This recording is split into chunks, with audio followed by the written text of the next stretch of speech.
على رسوله النبي الكريم وعلى آله وأصحابه أجمعين. اللهم صل على سيدنا ومولانا محمد وعلى آل سيدنا ومولانا محمد وبارك وسلم صلاة وسلاما كثيرا كثيرا. توفیق الہی اپنے مرشد پاک کی برکت سے عشاء کی اس نشست میں فضائل ایمان کا درس چل رہا ہے. اللہ تعالیٰ اس درس کی برکت سے ہمارے ایمان کی حفاظت فرمائے اور موت تک قبر تک اللہ ہمارے ایمان کو سلامت فرمائے. ایمان کی برکات کے بارے میں بات چل رہی ہے. احادیث مبارکہ میں مختلف واقعات عرض کیے جا رہے ہیں کہ نفس ایمان بھی اگر کسی کے پاس ہوگا تو وہ ایمان اس کے لیے نجات کا ذریعہ بن جائے گا. حضرت ابو سعید خدری رضی اللہ عنہ کہتے ہیں کہ رسول کریم صلی اللہ علیہ وسلم نے فرمایا، جب جنتیوں کو جنت میں اور دوزخیوں کو دوزخ میں پہنچا دیا جائے گا اور ہر شخص اپنے اپنے عمل کے مطابق جنت یا دوزخ میں اپنی جگہ پہنچ جائے گا، تو اللہ تعالیٰ فرمائے گا کہ جس شخص کے دل میں رائی کے دانے کے برابر بھی ایمان ہو اس کو دوزخ سے نکال دو. جب جنتی جنت میں پہنچ جائیں گے اور دوزخی دوزخ میں پہنچ جائیں گے، اب اللہ تعالیٰ فرمائیں کہ جس کے دل میں رائی کے دانے کے برابر بھی ایمان ہے اسے دوزخ سے نکال لو. چنانچہ ان لوگوں کو دوزخ سے باہر لایا جائے گا اور اس وقت ان کی یہ حالت ہوگی کہ وہ جل جلا کر کوئلے کی طرح ہو گئے ہوں گے. دوزخ کی آگ، یہ دنیا کی جو آگ ہے، یہ اس دوزخ کی آگ سے 70 گنا کم ہے. تو اس دنیا کی آگ کو کوئی ایک لمحے کے لیے برداشت نہیں کر سکتا، تو وہ تو 70 گنا زیادہ اس سے اشد ہے. اسے انسان کیسے برداشت کر سکتا ہے؟ اسی لیے کہا جاتا ہے کہ اگر انسان کے نفس میں گناہ کے تقاضے پیدا ہوں، نفس ہے، نفس شرارت کرتا ہے، تو اس وقت اپنے نفس سے یہ کہے کہ بھئی اگر تو نے گناہ کیا، اللہ کی نافرمانی کی، تو دوزخ میں جلنا پڑے گا. اور دوزخ کی جو آگ ہے اس دنیا کی آگ سے 70 گنا زیادہ سخت ہے. تو کیا تو دوزخ کی آگ کو برداشت کر سکتا ہے؟ تو یقیناً اندر سے یہی جواب آئے گا کہ برداشت نہیں کر سکتا. تو پھر اللہ کی نافرمانی نہ کر، گناہوں کو چھوڑ دے. تو جب دوزخ سے ان کو نکالا جائے گا تو حالت یہ ہوگی کہ جیسے جل کر کوئی کوئلے کی طرح ہو گئے ہوں. پھر ان کو نہر حیات میں ڈالا جائے گا. ایک نہر ہے جس کا نام نہر حیات ہے، اس نہر حیات میں ان کو ڈالا جائے گا. اور جب یہ اس نہر حیات سے باہر نکلیں گے تو اس طرح سے تر و تازہ نکلیں گے کہ جیسے سیلاب کے پانی میں کچرے میں گھاس کا دانہ اگتا ہے تو وہ گھاس کا دانہ بالکل سبز ہوتا ہے، تازہ ہوتا ہے. اس طرح مثال دی آپ صلی اللہ علیہ وسلم نے کہ یہ جب نہر حیات سے جب باہر نکلیں گے تو یہ بالکل تر و تازہ ہوں گے اور پھر اس کے بعد انہیں جنت میں داخل کر دیا جائے گا. تو اس حدیث سے پتہ چلا کہ جس دل میں رائی کے دانے کے برابر بھی ایمان ہو اسے جہنم سے نکال لیا جائے گا. اور اس سے پہلے حدیث میں یہ گزر چکا کہ ایسے لوگوں کو ارحم الراحمین اللہ رب العزت اپنی مٹھی سے بھر کر، اپنے لبوں سے بھر کر اسے دوزخ سے نکالیں گے کہ جنہوں نے کبھی بھی کوئی نیکی نہیں کی ہوگی لیکن صرف ایمان ان کے پاس ہوگا، ایمان کے ساتھ تعلق باقی ہوگا اور زندگی میں کوئی نیکی نہیں کی ہوگی، انہیں بھی جہنم سے نکال کر اور جنت میں داخل کر دیا جائے گا۔ دوسری حدیث کی روایت ہے، اور یہاں سے یہ بات بھی سمجھنی چاہیے کہ اس کا یہ مطلب نہیں ہے کہ کسی کافر کو نکال کے بھی جنت میں ڈالا جائے گا، نہیں، کافر کو نہیں نکالا جائے گا۔ ہاں، ایمان والا بندہ کہ ایمان تو اس کے پاس تھا لیکن اس کے علاوہ زندگی میں کوئی نیکی اس کے پاس نہیں تھی، اس پر اللہ کا فضل ہوگا، اسے جہنم سے نکال کر جنت میں داخل کر دیا جائے گا۔ ایک حدیث میں ہے، رسول اللہ صلی اللہ علیہ وسلم سے دریافت کیا گیا کہ کون سا عمل سب سے زیادہ فضیلت والا ہے، فضیلت کے اعتبار سے کون سا عمل زیادہ ہے؟ آپ صلی اللہ علیہ وسلم نے ارشاد فرمایا کہ سب سے زیادہ فضیلت والا جو عمل ہے، اللہ اور اس کے رسول پر ایمان، اللہ اور اس کے رسول پر ایمان، یہ سب سے افضل عمل ہے، کیونکہ نجات کی بنیاد یہی ہے۔ اس کے بعد پھر عرض کیا گیا کہ یا رسول اللہ صلی اللہ علیہ وسلم، پھر کون سا عمل افضل ہے؟ یعنی اللہ اور اس کے رسول پر جو ایمان لائے، اس کے بعد پھر کون سا عمل افضل ہے؟ آپ صلی اللہ علیہ وسلم نے ارشاد فرمایا، اللہ کے راستے میں جہاد کرنا، اللہ کے راستے میں جہاد کرنا۔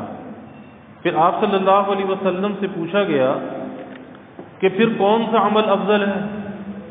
آپ صلی اللہ علیہ وسلم نے ارشاد فرمایا کہ اس کے بعد نیکیوں بھرا حج افضل ہے۔ پہلا اللہ پر ایمان لانا، اس کے رسول پر ایمان لانا، اور دوسرے نمبر پر فرمایا اللہ کے راستے میں جہاد کرنا۔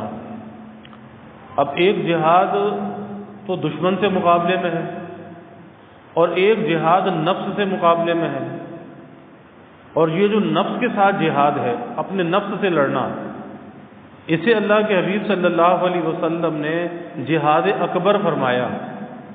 دشمن سے جہاد، جہاد اصغر، اور یہ نفس کے ساتھ جو جہاد ہے، یہ جہاد اکبر، کیونکہ دشمن سے مقابلے کی نوبت تو کبھی کبھار آتی ہے، روز تو نہیں آتی، لیکن یہ جو اندر نفس موجود ہے، یہ تو بار بار ورغلاتا ہے، ہر وقت گناہ کرانا چاہتا ہے، تو اس سے جو جہاد ہے یہ ہر وقت کا ہے۔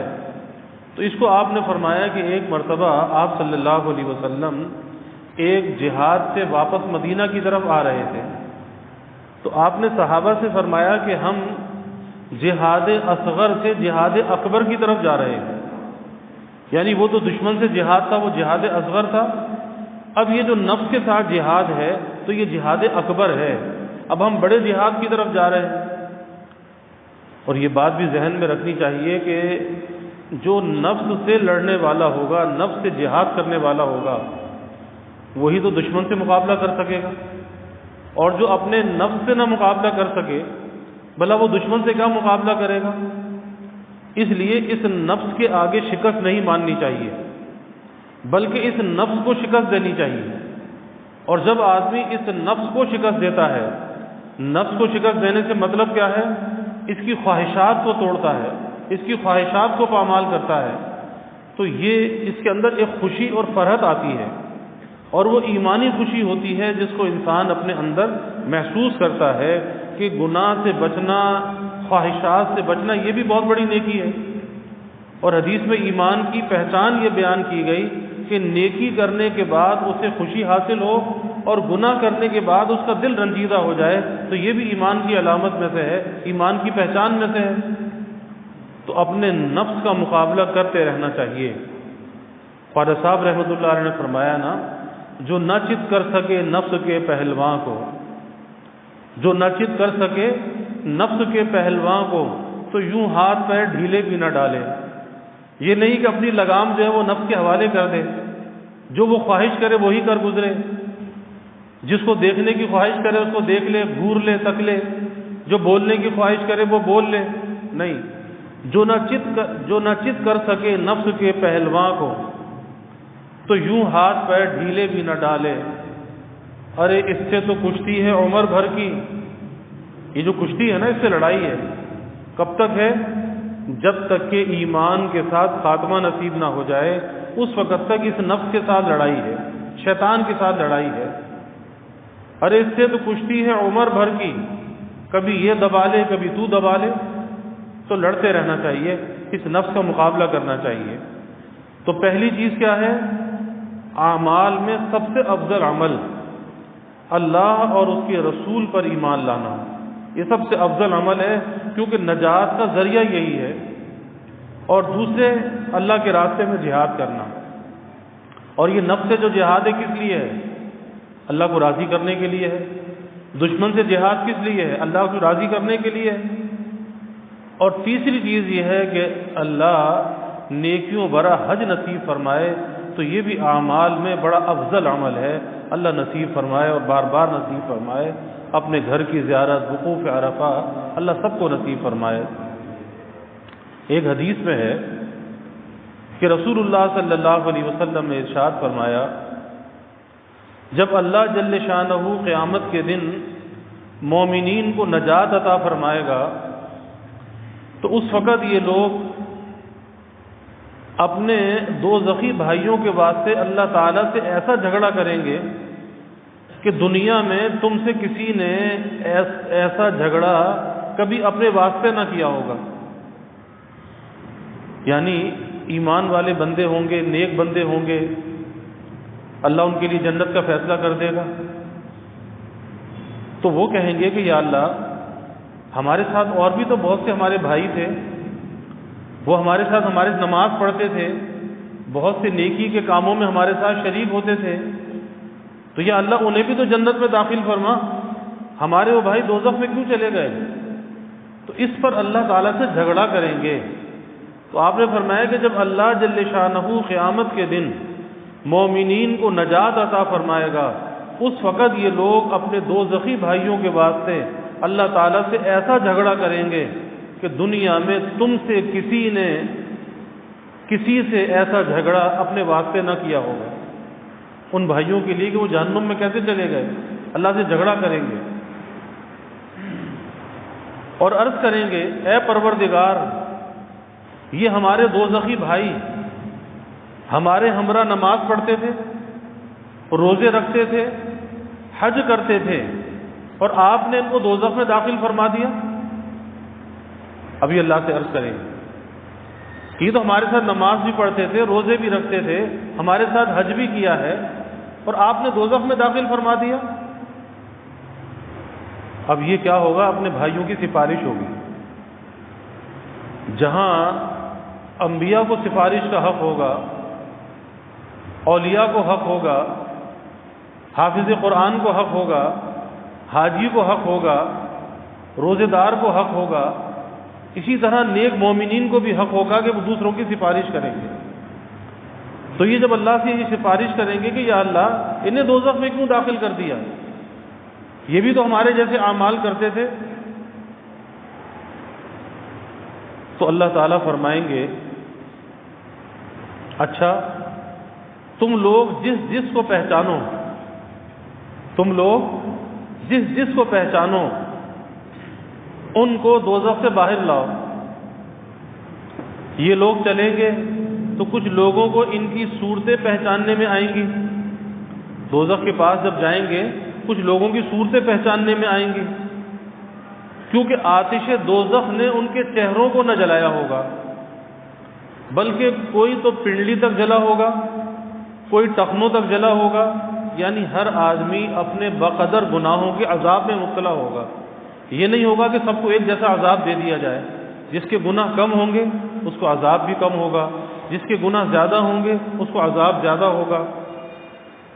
اور اسی لیے حدیث میں آتا ہے کہ سب سے کم جو عذاب ہوگا وہ ابو طالب کو ہوگا، جو آپ صلی اللہ علیہ وسلم کے چچا ہیں، کہ آپ نے بہت کوشش کی کہ ایمان لے آئیں، یہاں تک کہ جب دنیا سے جانے کا وقت آیا تو آپ نے فرمایا کہ چچا جان، آپ میرے کان میں کلمہ پڑھ لیں، میں قیامت کے دن آپ کے ایمان کا گواہ بن جاؤں گا، کیونکہ حضرت ابو طالب نے آپ کا خیال بہت کیا تھا، آپ کی پرورش میں، آپ کی حفاظت میں بہت خیال کیا، لیکن آخر تک وہ ایمان لے کے نہ آئے، اور کہا کہ اگر موت کے وقت میں ایمان لے آیا تو یہ مکے کی بوڑھی عورتیں کیا کہیں گی کہ کیا یہ ڈر گیا کہ اس لیے ڈر کر ایمان لے آیا، آخر میں نہیں لائے۔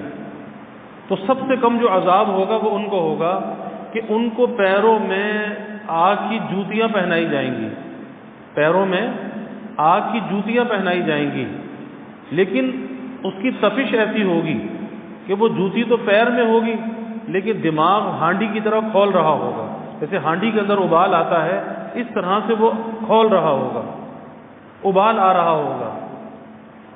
اور حدیث میں آتا ہے کہ یہ سب سے کم عذاب ہوگا، لیکن وہ یہ سمجھ رہے ہوں گے کہ جتنا عذاب مجھے ہے اتنا عذاب کسی کو بھی نہیں ہے۔ تو جب سب سے کم عذاب والا یہ سوچ رہا ہوگا کہ مجھے سب سے زیادہ عذاب ہے تو پھر زیادہ عذاب والے کی کیا حالت ہوگی؟ تو ہر آدمی کو بقدر اس کے گناہوں کے عذاب ہوگا۔ اللہ تعالیٰ فرمائیں گے بھائی جاؤ، جس کو تم پہچانتے ہو اسے جہنم سے نکال لاؤ۔ یہ لوگ چلیں گے تو کچھ لوگوں کو ان کی صورتیں دیکھ کر پہچانیں گے، کیونکہ آتش دوزخ نے ان کے چہروں کو نہ جلایا ہوگا بلکہ کوئی تو پنڈلیوں تک جلا ہوگا، کوئی ٹخنوں تک جلا ہوگا۔ الغرض یہ لوگ ان کو اس میں سے نکال لیں گے، دوزخ میں سے نکال لیں گے، اور عرض کریں گے کہ اے ہمارے رب، جن کا آپ نے ہمیں حکم دیا تھا ان کو ہم نے نکال لیا، یعنی جن کو ہم پہچانتے تھے ان کو ہم نے نکال لیا۔ پھر اللہ کا ارشاد ہوگا کہ اچھا، جن کے دلوں میں دینار کے وزن کے برابر ایمان ہو۔ اب دینار ایک سکہ ہوتا ہے اور وہ اتنا بڑا ایک سکہ ہے، اب کتنا اس کا وزن ہوگا؟ 1 تولہ ہوگا، آدھے تولہ ہوگا۔ تو جن کے دلوں میں دینار کے وزن کے برابر ایمان ہو، اللہ کہے گا کہ ان کو بھی نکال لاؤ۔ پھر جب ان کو نکال لائیں گے تو پھر حکم ہوگا کہ جن کے دلوں میں نصف دینار کے برابر بھی ایمان ہو، آدھے دینار کے وزن کے برابر بھی ایمان ہو، ان کو بھی نکال لاؤ۔ جب ان کو بھی نکال لیا جائے گا تو پھر حکم ہوگا کہ جن کے دلوں میں رائی کے دانے کے برابر بھی ایمان ہو، اس کو بھی نکال لاؤ، رائی کے دانے کے برابر۔ اب رائی کا دانہ کتنا چھوٹا سا ہوتا ہے، یعنی اتنا معمولی سا بھی اگر ایمان دل کے اندر ہے تو حکم ہوگا کہ اس کو بھی نکال لاؤ۔ تو پتہ یہ چلا کہ سب سے زیادہ جو قیمتی سرمایہ ہمارے پاس ہے اور سب سے زیادہ قابل قدر جو چیز ہمارے پاس ہے، مال و دولت سے زیادہ، اولاد سے زیادہ، کاروبار سے زیادہ، ہر چیز سے زیادہ جو قیمتی چیز ہے وہ ہمارا ایمان ہے۔ اس لیے اس ایمان کی بڑی حفاظت کرنی چاہیے کہ کل یہی ایمان ہمارے لیے ذریعہ نجات ہوگا، وسیلہ نجات ہوگا، اور اللہ نہ کرے کہ دنیا کی کسی ایسی کوتاہی کے اندر مبتلا ہو گئے کہ جہاں پر اپنے ایمان کو داؤ پہ لگا دیا۔ کیونکہ انسان ہے نا، دنیا کے لیے لالچ میں آ جاتا ہے، کہیں دنیا کا مفاد سامنے آ جاتا ہے، ایک طرف آخرت ہوتی ہے، ایک طرف دنیا ہوتی ہے۔ اب یہ انسان کی آزمائش ہوتی ہے کہ اس آزمائش کی گھڑی میں یہ کس چیز کو ترجیح دیتا ہے، دنیا کو ترجیح دیتا ہے یا آخرت کو ترجیح دیتا ہے۔ اس لیے حدیث شریف میں آتا ہے، اللہ کے حبیب صلی اللہ علیہ وسلم نے فرمایا کہ جو اپنی آخرت سے محبت کرتا ہے وہ اپنی دنیا کا نقصان کرتا ہے، اور جو اپنی دنیا سے محبت کرتا ہے وہ اپنی آخرت کا نقصان کرتا ہے۔ آپ نے فرمایا کہ لوگوں، تم باقی پر فانی کو ترجیح مت دو، کیونکہ اگر تم نے آخرت سے محبت کی اور دنیا کے نقصان کو گوارا کر لیا تو یہ گھاٹے کا سودا نہیں ہے، فائدے کا سودا ہے، کیونکہ دنیا تو فانی ہے اور دنیا تو چھوڑ کر جانی ہے، آخرت باقی ہے، ہمیشہ ہمیشہ کے لیے ہے۔ اس لیے اللہ کے حبیب صلی اللہ علیہ وسلم نے فرمایا کہ اس فانی کو اس باقی پر ترجیح مت دو۔ عقل کا تقاضا یہ ہے کہ اس باقی کو اس فانی پر ترجیح دو، یہ تو چھوڑ کر جانا ہے، یہاں تو کسی نے رہنا نہیں ہے۔ تو کوئی ایسا عمل نہ کرے کہ جس کی وجہ سے آخرت کا نقصان ہو جائے۔ اللہ تعالی ہم سب کی حفاظت فرمائے۔ وآخر دعوانا الحمدللہ رب العالمین والعاقبۃ للمتقین والصلاة والسلام علی اشرف الانبیاء والمرسلین اللہم صل علی سیدنا و مولانا محمد وعلی آل سيدنا ومولانا محمد وبارك وسلم. ربنا آتنا في الدنيا حسنة وفي الآخرة حسنة وقنا عذاب النار. ربنا أتمم لنا نورنا واغفر لنا إنك على كل شيء قدير. اللهم أعنا على ذكرك وشكرك وحسن عبادتك. اللهم وفقنا لما تحب وترضى من القول والعمل والفعل والنية والهدى إنك على كل شيء قدير. اللهم ارزقنا حبك وحب حبيبك صلى الله عليه وسلم. اللهم ارزقنا شهادة في سبيلك واجعل موتنا ببلد رسولك. یا اللہ یا رحمان یا رحیم یا کریم یا ارحم الراحمین یا اکرم الاکرمین. یا اللہ ہمارے گناہوں کو معاف فرما. یا اللہ ہماری خطایا سے درگزر فرما. یا اللہ اپنی محبت معرفت عطا فرما. اپنی رضا والی زندگی یا اللہ نصیب فرما. یا اللہ اپنے رضا والے کاموں کی توفیق عطا فرما. یا اللہ اس دنیا پر آخرت کو ترجیح دینے والا بنا. آخرت کی محبت ہمارے دلوں میں پیدا فرما. آخرت کی رغبت ہمارے دلوں میں پیدا فرما. یا اللہ اعمال آخرت کا اہتمام کرنے والا بنا. مرنے سے پہلے یا اللہ اس کی تیاری کا ہمیں فکر عطا فرما. یا اللہ اپنے نبی کے ساتھ وفا کا تعلق نصیب فرما. آپ کی تعلیمات پہ چلنے والا بنا. آپ کے طریقوں کی محبت عظمت ہمارے دلوں میں پیدا فرما. صحابہ کی، خلفائے راشدین کی، اہل بیت کی محبت اور عظمت ہمارے دلوں میں پیدا فرما. ان کے نقش قدم پر یا اللہ ہمیں چلنے والا بنا. یا اللہ ہمیں ختم نبوت کا ادنا سا سپاہی بنا اور ناموس رسالت کا، ناموس صحابہ کا یا اللہ محافظ بنا. یا اللہ یہ آفات و بلیات کا زمانہ ہے. اے اللہ حادثات اور سانحات یا اللہ پہ در پہ پیش آ رہے ہیں. اے اللہ ہم اس آزمائش سے تیری پناہ چاہتے ہیں. اے اللہ تو ہمیں اپنی پناہ میں لے لے. یا اللہ جو حادثات گزر چکے اے اللہ اس سے تیری پناہ چاہتے ہیں. جو آنے والے ہیں یا اللہ اس سے بھی تیری پناہ چاہتے ہیں. اے اللہ تو سب کی حفاظت فرما.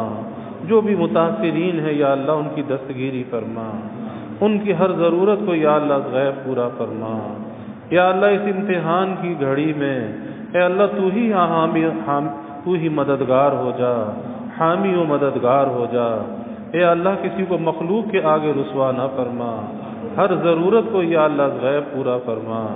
یا اللہ ان کی آباد کاری کا غیب سے انتظام فرما. یا اللہ بے ٹھکانوں کو ٹھکانہ عطا فرما.